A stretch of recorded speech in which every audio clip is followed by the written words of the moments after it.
నీళ్ళు వస్తాయి. చిత్తూరులో తనను రాజకీయంగా ఎదుర్కోలేక కొందరు వైసీపీ నాయకులు తన వ్యాపారంపై తప్పుడు ఆరోపణలు చేస్తున్నారని టీడీపీ మహిళా అధ్యక్షురాలు లీలావతి ఆరోపించారు. తన వద్ద గతంలో పనిచేసిన కొందరిని ప్రోత్సహించి అసత్య ప్రచారం చేస్తున్నారని పేర్కొన్నారు. తమ వ్యాపార సంస్థలను అధికారులు పరిశీలించారని, విచారణలో వాస్తవాలు బయటపెడతామని అన్నారు. రాజకీయంగా పోటీ పడాలే తప్ప వ్యాపారాన్ని లక్ష్యంగా చేసుకుని ఆరోపణలు చేయడం తగదని లీలావతి వ్యాఖ్యానించారు. ఇది జరగదు. సామాజిక వర్గానికి సంబంధించి అయితే కాదు, ఇంక ఏ విధంగానూ నేను ఆ పిల్లకు పిన్ని అవ్వలేను. అటువంటి ఆ పిల్ల రాజకీయ కక్ష, నేను చేసినటువంటి రీల్స్ బైట్స్ ఏవైతే ఉన్నాయో దాన్నంతా మనసులో పెట్టుకొని నా దగ్గర ఇంతకు ముందు ఎప్పుడో పనిచేసి ఆగిపోయినటువంటి వాళ్ళు ఇచ్చినారు. మీ వల్ల అయితే లీలావతి లీలలా ఏమన్నా ఉంటే చూపించండి. లోక కళ్యాణం కోసం చేసేటువంటి లీలలు మాత్రమే ఉంటాయి లీలావతి.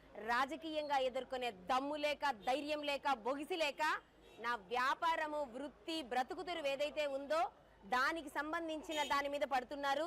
ఇటువంటి చీప్ ట్రిక్స్ ప్లే చేస్తారు అంటే అది ప్రపంచంలో ఒక వైఎస్ఆర్సీపీ నా పేరు మీద లీలావతి లీలలు నేస్తున్నారు. ఇంకెంత చీప్ గా ప్రవలోనే ఎన్నికల రూపంలో తెలుస్తుంది.